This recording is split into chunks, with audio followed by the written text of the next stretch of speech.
कदम उठाए जाते हैं, ये देखना होगा। और बड़ी खबर आपको बता दें, माल्या, नीरव मोदी, मेहुल चोकसी पर कार्रवाई है। ईडी ने जब्त की संपत्ति बैंकों को सौंपी है।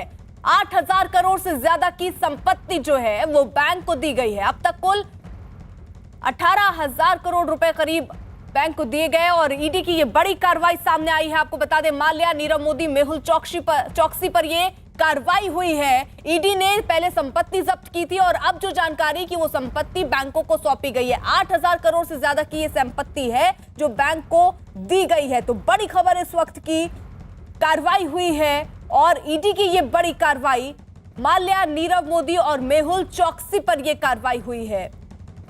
विवेक गुप्ता हमारे सहयोगी जुड़ चुके और अपडेट के साथ। विवेक, अभी तो देखिए काफी बड़ा कदम ईडी ने उठाया है। ईडी ने अब जो पब्लिक सेक्टर बैंक हैं उनको तकरीबन जो बड़े फ्रॉडस्टर्स है जिसमें विजय माल्या, मेहुल चोकसी और नीरव मोदी, इन सभी की जो प्रॉपर्टियां थी तकरीबन 8,300 से ज्यादा करोड़ की प्रॉपर्टी है वो अब पब्लिक सेक्टर बैंक को दे दी है।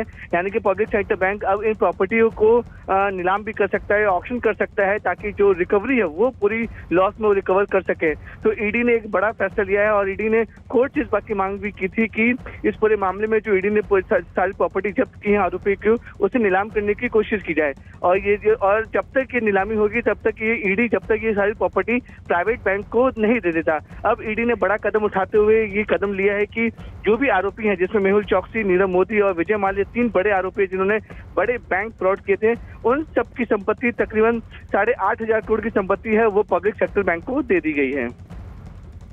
विवेक, यानी ईडी जो है वो अब कार्रवाई के मूड में दिख रही है। आगे इस पर और क्या हो सकता है, क्योंकि संपत्ति तो जब्त हो गई, लगातार वो कदम उठाए जा रहे हैं ताकि शिकंजा और कसा जाए, और किस तरीके की प्लानिंग आगे?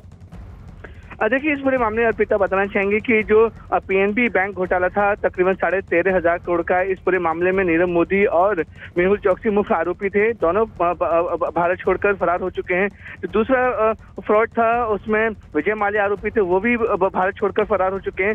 तो उनकी जो करोड़ों की संपत्ति थी वो ईडी ने इस पूरे मामले में जब्त की थी। अब जो संपत्ति जो बैंक रिकवर करने का जो प्रोसेस होता है, ईडी ने कोर्ट से मांग की थी कि वो सारी संपत्ति प्राइवेट सेक्टर बैंक को देना चाहते हैं ताकि प्राइवेट सेक्टर बैंक के जो नुकसान हुआ है उसकी वो भरपाई कर सके। यही वजह है कि ईडी ने इस पूरे मामले में तकरीबन 8,333 करोड़ की जो प्रॉपर्टी है वो पब्लिक सेक्टर बैंक को दे दी है ताकि जो पब्लिक सेक्टर बैंक है जिनको जो नुकसान हुआ है उसकी वो भरपाई कर पाए। अर्पिता, शुक्रिया विवेक। उधर बिहार के दरभंगा रेलवे स्टेशन